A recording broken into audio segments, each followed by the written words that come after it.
You know, when you pay people an hourly rate, they tend to take their time, especially when you treat them like shit. Yeah, some Hmong people tend to smile or grin when they're yelled at. Hey everyone, and welcome back to TalkWord. This is the show where we get into the nitty-gritty of English words to make them super clear. I'm your host, and today, we are tackling a fantastic little word that you hear all the time, but it can be surprisingly tricky. That's right, our whole mission is to make English words easy, and today's word is tend. Now, on the surface, it seems simple enough, but it actually has a couple of very different meanings. But don't you worry, we're going to clear up all the confusion today. Let's dive in. So have you ever really thought about it? What does it mean when someone says, I tend to do this, or on the other hand, she tends the garden? It can mean two completely different things. It all comes down to how it's used, and today we're going to break down both ways so you'll get it right every single time. All right, first up, let's talk about what I like to call the caretaker tend. This is the version of the word that's all about action, about physically doing something. So what does it mean? Well, it's pretty straightforward. To tend something is to take care of it, to look after it.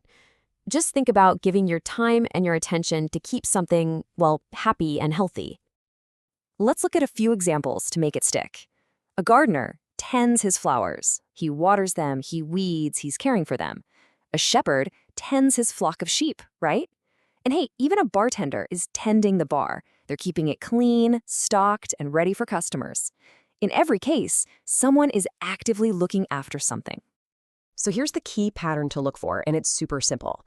For this meaning, it's just the verb tend, followed directly by a noun, the person or the thing that's being cared for. Tend the garden, tend the flock. Easy peasy.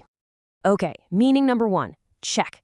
Now let's move on to the second meaning, and honestly, this is the one you're going to hear way more often in just everyday conversation. This is the habitual tend. Now, pay close attention here because one tiny little word changes everything. We're now looking at tend to.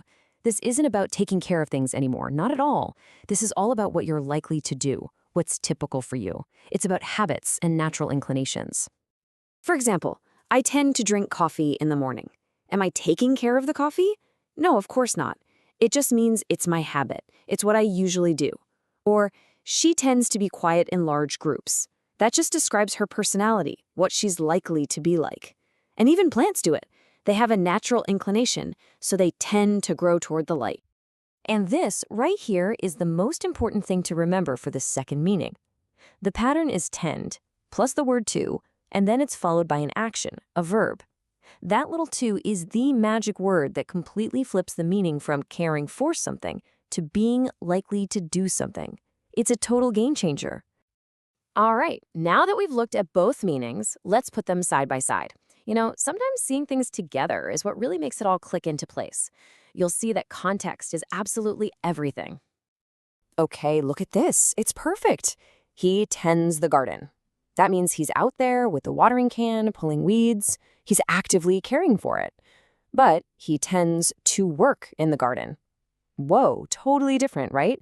That just means it's his habit. It's where you're likely to find him after work.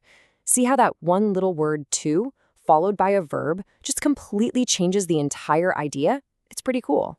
So, if your brain is feeling a little full, this is for you. This is the ultimate cheat sheet. Seriously, if you remember just one thing, remember this. Tend by itself means to care for. Tend to means you're likely to do something. Boom, that's the whole thing. Clear as day. Okay, I've done enough talking. Now it's your turn. Because you know the best way to really make something stick in your brain is to actually use it. So let's put what we've learned into practice right now. So I want you to really think about it. What is one thing that you tend to do every single morning? Come on, what's your habit? Do you tend to hit the snooze button like 3 times? I do. Or maybe you tend to check your phone before you even get out of bed. Using it in a sentence about your own life, that's the fastest way this is going to become second nature for you. And just like that, you've totally got it. You now understand the two different sides of the word tend, and you know this secret is all about watching out for that little word to. Fantastic work today. And hey, if you had fun breaking this down, you have got to check out our companion app, TalkWord. It's a really cool place where you can actually grab a friend and become the two friendly hosts of your very own show, creating explanations just like this one. How awesome is that? Thanks for hanging out with me, and I'll see you in the next TalkWord Explainer. You saw him and you know me and you know how I tend to run on when I get nervous. Boys tend to pee on you. Ew.